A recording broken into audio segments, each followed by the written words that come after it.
The etymology of distrust means to be apart from your power. To be apart from your power means to be apart from your knowing. And to be apart from your knowing is because most of the time you're not aware of who you are within the knowing. Distrust becomes a wound, and that wound, left unhealed, begins to vibrate at a frequency left for the subconscious to make it conscious to you. Most people are not trained or conditioned to learn how to work with their inner wounds. Most people are not trained or conditioned to even know, as far as a book of instructions, that healing, although a journey, has a time cycle even within a human experience. Means imagine walking already healed. Quite often people who have distrust in others are not aware of their lack of power, because people represent as a reflection, the mirror of what you're failing to see within yourself. And I'm using distrust as an example. You can fill in the blanks. The constant of the formula of how I'm speaking can be used interchangeably with other healing wounds. And in such a scenario, I'm speaking quite chronically, or someone who is walking in this world not trusting most people. There could be variables and actual reasons as to why one would incarnate in such an environment where they can't trust anyone. Commonly, it could be karmic. And when it's karmic, that's a challenge for many people, because when you live in a state of fright or flight and fear becomes your normal, and you start developing language and lingo and a sense of protection, and you start actually making yourself stable in such an environment, such like us in the hood. You know, if you grew up really poor, not just poor, but in a neighborhood where you have to like really lock the doors and look all around when you're walking to the bodega just to buy your milk. I don't drink milk. I don't know why I said that. Your almond milk, which you usually don't find in the local bodega. So this video is intended for people who are working and are already aware, at least on a subconscious level, and most of the time all that person requires or needs is a set of instruction. Stumbling onto such of a video like this can lead to the spark necessary to encode what you already know or knew about yourself, so that you can now make that your kung fu and start to navigate within your inner journey through your healing wounds, and make it conscious to you so that you can change your inner reality, and your outer reality will always shape and reflect back at you.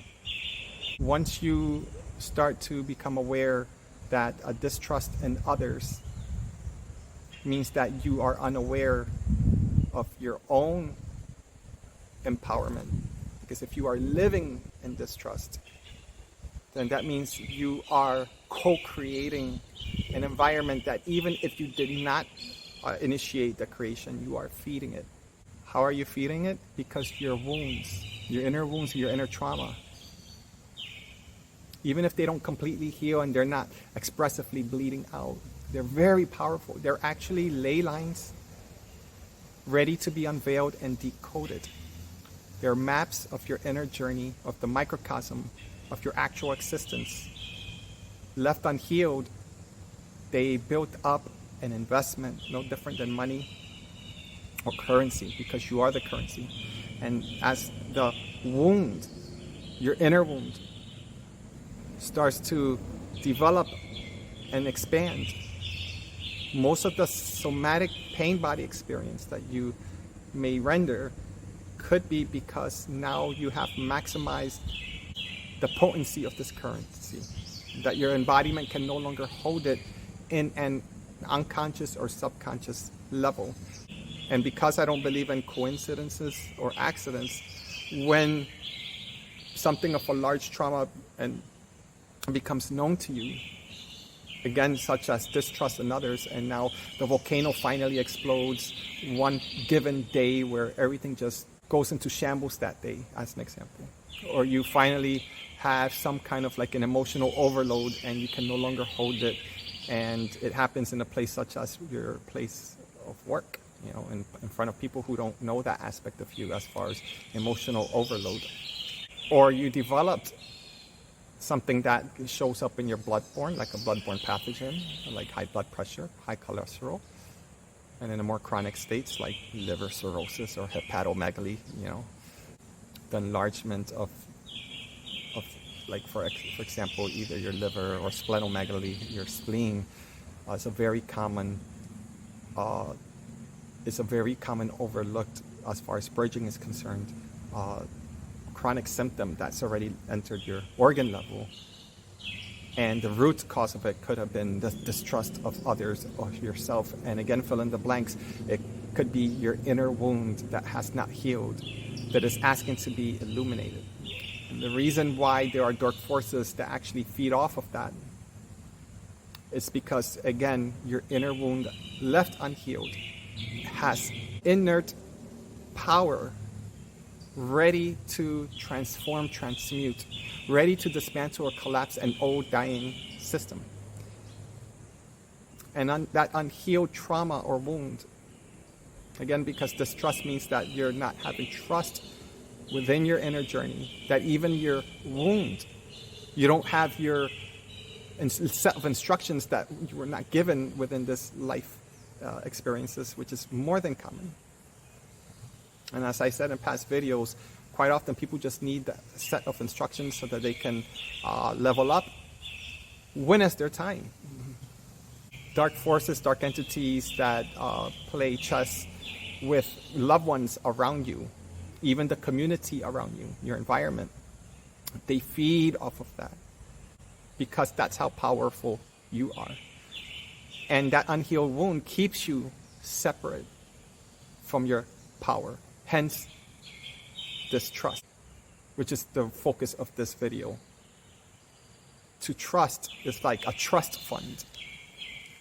Is to know that even in its negative currency of what you have been building up as far as stagnation, as far as pain bodies experience, as far as somatic retention, even chronic shoulder pain, has been building up even a negative value to your power.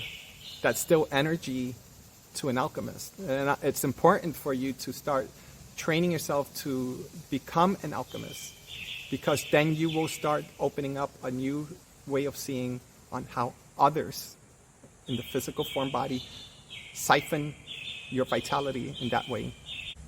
And entities that have never even incarnated here, that exist here within our multidimensional reality, that again many are not aware of, that we live in. Yes, there are benevolent beings that are here that are not angels, that are here that oftentimes can serve as your guides for a moment, for a while, sometimes for a lifetime. But just like your next door neighbor who's full of nonsense, get into trouble all the time, as an example, right? Trying to get their head right? Earth is a school where other entities, other beings that if made conscious to most of us have a heart attack, that actually exist, have always existed, just that we don't have within our experience the spectrum of being able to see that they're right there just like you're there. Yet most of them see you and you don't see them. They coexist in this world just like you do. You have parasites and bacteria that coexist right now in and around your body all the time, that take an integral role in helping you to keep a strong functioning immune system response, right? You have your friendly gut bacteria, your internal flora. Go check that out on a picture and see what that looks like if you blew up and magnified that picture. You would think that's a straight up demon from hell. And yet they're considered friendly bacteria, and they work synergistically with you. They actually work with the stuff that you need to decompose, and they help you assimilate food, nutrition, right? And they help to decompose and bring back all of that stuff and energetics that once they actually receive the energy from, then you're able to now properly discard into Mother Earth. And then you have a recycling of all of that. As that friendly bacteria dies, gets pooped back out, And in essence, it becomes part of your soil. And again, the soil grows what, right? Grows the food and nutrition that you eat. We're not separate. They consume, you consume, and there are higher entities that when you don't trust yourself and your own trust funds, just like a bank, trust funds, you have a disassociation from your internal trust. Just like we like to eat meat as a human collective, and we don't want our chickens and our cows to fully awaken, because then it's like we're eating a version of ourselves. Well, says the non-vegans. And you say, well, this is natural. They gave up their soul just like that. So again, there are high-ranking entities that debate your life all the time because we're food for them. And it may not be for their digestive system, but it's for their vitality. You have to be able to develop your own trust and associate and no longer be in disassociation with your trust, because you have an infinite, profound resource of a trust fund. You are the wealthiest person that you know if you have incarnated into this planet, this beautiful planet called Mother Earth. What's stopping you is your distrust, meaning, once again, your disassociation with yourself to yourself. And how are you going to navigate now with others? Because as I walk and there's people who I would say, well, I don't trust that person. No, I'm not going to lie to you. If you hung out with me for a couple of days and you'll see it, it's natural for me. I could care less. I trust myself that much that even if someone of a negative kind of like an energy field comes at me, and it's happened before, like just about 2 weeks ago, I had 7 people who, seven young men who just like wanted to start to throw rocks at me and started to kind of like bully me for no reason at all. Seriously. 7 young men from 15 to maybe 20. I counted them. And intuitively, all right, they threw 2 rocks. It wasn't aiming at me directly, but they did aim it towards my field, and I knew it was projected towards me. And I was gonna just, what I would normally do is just like say, you know what, it's not a battle for me. It makes no sense. I'm just gonna get ready and just go. I was at a kind of like a shorefront in this rio, or this river. So it's not a shorefront, riverfront. But this was a regards of a test that I was chiseling, that I was aware of. So I wasn't surprised when it happened, but it did surprise me at the same time. Because I'm like, oh, not right now, I'm not in the mood. So I was going to walk away, but something told me that if I didn't cut the head of the snake of that situation, that they were going to either throw another rock and hit me, and then anger me, and then things would escalate, where I didn't have the ability to naturally de-escalate the situation. And me being the center of the vortex of this chaos of things that I can't control, because once you become the eye of chaos, because I trust myself that much. See, I have so much value that I am aware of, but I know that when something like that happens, I trust. I may not say that I trust them, but I trust Source, that they are part of the great experience and what I need to unravel even today, that there's something needed to be gained by this, and I may not know how or why. And I listen to my innermost voice, and I'm not suggesting this on anyone. Again, this was specific and particular to my experience as an example. I ended up, I put my shirt on, I approached them. I approached them like the lion that I am, because I do not walk alone. And I knew that they had my back. And when I did that, I realized I no longer have to physically fight, because I grew up fighting when I was a young kid, or running away because of gangs. And this was some old memory that needed to show up to its surface, because I'm expanding my trust fund. You see what I'm saying? And in order to do that, you have to make space from the negative, contrasting, stagnating sense of the information that's been harboring within your body, that's not meant to be harbored, because currency, as in money or monetary currency or currency of health, is currency. It's movement. When something's not moving, it's trying to bring to your attention. And in its chronic form, when something's not moving, it's because it's like beefing something up, like a big pig or a big chicken, and that feeds a lot of people. So there are entities that would want to feed you up in that way, to keep you in that phlegmy-like, mucus-like state and cloudy mind state in your life, because they're feeding you. They're feeding you until hopefully you awaken to that, because they don't want you to know that they're feeding off of you. So they're feeding you because they're also in return feeding off of you. Instead of throwing rocks back at these young men, in my heart, I had a large rock, and I turned it into fire, and I placed, and it happened intuitively, it happened in the moment, but I matched that image that I had of a fire stone, a real stone of fire, because I really wanted to throw it at them, because I felt my negative aspect wanting to raise to match theirs. And as I started to quell that and to reverse that, to say that it's what's meant to happen is to diffuse the situation. And there was a reason for that. I envisioned, right as I was speaking to them, all 7 of them, I saw 7 fiery rocks already in their body. The same rock that I had in my hand, as if I was going to throw at them. And I envisioned as if it already happened, and their soul was not ready for that type of warfare. Most people are not ready for physical warfare for someone like me if I turn on that way. So I took that warfare and I quelled that projection of quite possibly fighting 7 young men and me not feeling the best shape in my life physically. So I took that spiritual warfare and I brought it down, its value down to more of a neurological sense of warfare without them knowing in the moment. This comes from years of training, so just so you know. And it doesn't guarantee that that's going to happen, but it's a chess piece.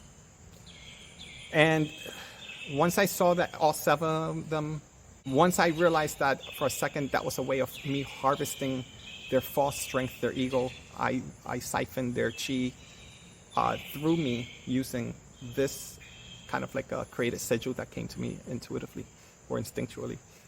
And I brought it into the ground. I didn't want it for myself. Then I saw their power diffuse in the moment. I'm like, yes, it worked. And I saw them, the action for them was that they all looked away and they were talking to me. Now, we don't want any problems, they were telling me. And when they said that, then I actually shook their hands. I was like, well, pay attention take a look at this face. You're going to see me all the time. Because it's a place that I like to go to, and I'm going to mark my territory for the moment, because it doesn't belong to me, but my soul belongs there just like anybody else's. And if I'm led to go somewhere, doesn't matter what the situation is, if I'm led to. There's not that many places that I'm led to like that. But in this case, I know I'm led to go there because it's a place where I actually exchange information with Mother Earth, with that particular river passage. Way. So that's because I knew that. That's when I was told that I had my elementals and my guides that were with me. Otherwise, if I didn't see that, then it's not that they weren't there for me. It's just that it was a message telling me that I need to walk away by any means necessary. There's a reason why I'm saying all this. So once you trust yourself enough, then it's no longer just about yourself. It's about anything or anyone that's around your auric field. And to make a long story short, I ended up shaking their hands. And I looked at each and every one of them in the face, because I needed them to show them what a real man is and what he's capable of. He's capable of dying, and that's what I wanted to show them. I wasn't trying to show them that I'm capable of whipping their tail. I was showing them that if I needed to, which that wasn't really the case, but if I needed to, don't just mess with somebody that you don't know. So I was teaching them. Because they are considered versions of me. I wish I had somebody like that, which I actually did in the street, where when I got older, I started to kind of almost mimic that. It became a lesson, not in a conscious way, in a dark way. That builds character in a person as they start to grow. what was really happening was, this is what I would say spiritual warfare was really, that it wasn't really about them, was actually an entity that was working with me. And that's why I did what I did, because I didn't mention this in the beginning, but I was becoming aware that's what it was. That's why I wasn't angry towards them personally, but because they were at that particular mischievous frequency, right?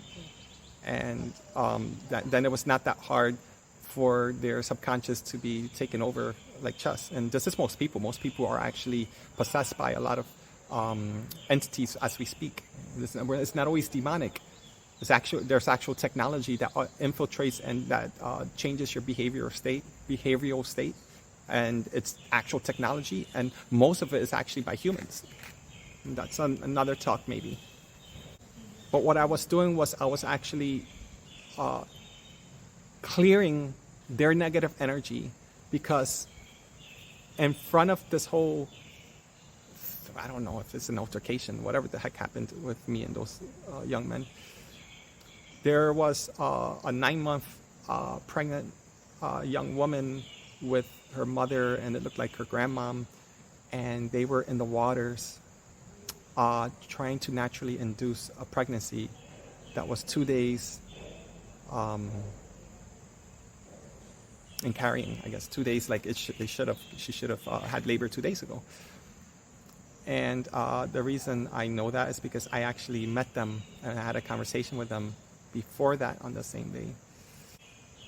I didn't make the connection right away, but when I got home, I realized that it wasn't necessarily that I was an earth angel, but the power of these women, the power of that angel that was in that one young woman's body, I just happened to be that person that day in physical form, changing the frequency. Because even though I am, or was on air, I was like on land, excuse me, the water still changed. The whole environment changes once you release something in your auric field. Now, if I didn't have an investment, and if I didn't have trust in myself, maybe I would have still done that. And I would have whipped their tails, man. I would have whipped their tails. I would have taken one with me. I probably would have gotten all beat up. I don't know. But one would have gone down with me. It would have been ridiculous, all this ego talk. And you definitely wouldn't have seen any a video on that. Black guy, I don't know. Missing tooth, I don't know. Or being afraid of going there every single time now. Or avoiding that place. A place that I see and I deemed as sacred. That to me, it's a sacred place. And in sacred places, you are going to get tested. And these are, I mention a lot of these stories about myself because I know there are people that resonate with me, because that's necessarily who I attract. And that's the only reason I share that, because there's something about the elder, the wise man, the wise woman that used to tell the story. And a lot of times the stories were BS. It was like he say, she say, but they would keep with the story. But the meaning behind the story had so much meaning. And just like we like to watch novelas and soap operas and drama, it's actually entertaining for us. But this is a healthy way to connect the stories between the elder and the youth. And I'm not saying I'm an elder, but at any age, being a storyteller, there's medicine behind that. And I've always honored that, as I always honored my grandfather when I was a kid, that when he spoke, sometimes I didn't understand him. He spoke with this like really fast Spanish. You know, carajo. A lot of carajo in there. He always sounded angry, but like, even if I didn't understand his story completely, he had so much fire and passion in his story. It like fed my soul. There's something powerful about that, and that's missing. And I honor my elders in that way. And I guess this is my way, by telling my kind of like war stories, right? And I love to hear others the same. But there's power in trust, because then what happens is that then you are inverting, or you're changing the inversion cycle by changing the polarity of that negative stagnation of trauma that you are holding, a wound. And that wound has power. Each wound in your body is like an undiscovered river that never showed on the map. And you are like the pilgrim. You are the one who discovered that. And imagine doing that out there. Be just in awe when you discover something within you, as if you discovered something outside of you. There cannot be an environment so beautiful that does not include you. You are conscious. Anything beautiful is here is because you are the vessel creating the beauty with what you see outside of you. And once you invert and change that polarity, then you're one and you're in harmony and you're breathing and you're understanding what Mother Earth wanted this entire time. It was always simple. No longer be in separation with your trust of self, because you have loving and powerful high and low frequency ancestors that have been building an investment fund with you. You have generational wealth. It's not limited to currency. Once you see it, currency no longer becomes an issue, because your definition of currency is not simply pieces of paper with dead precedents on them, because in their death we're feeding their currency system. But you trust yourself. It's your trust fund now. Recall all of that energy back home to you. Trust. Best believe, dude. What? There are light codes when I'm not speaking, because it's coming from you and I'm only reflecting it back at you. If only you could see that there's no separation between this video and where you stand right now. That's how you bend time. Thank you.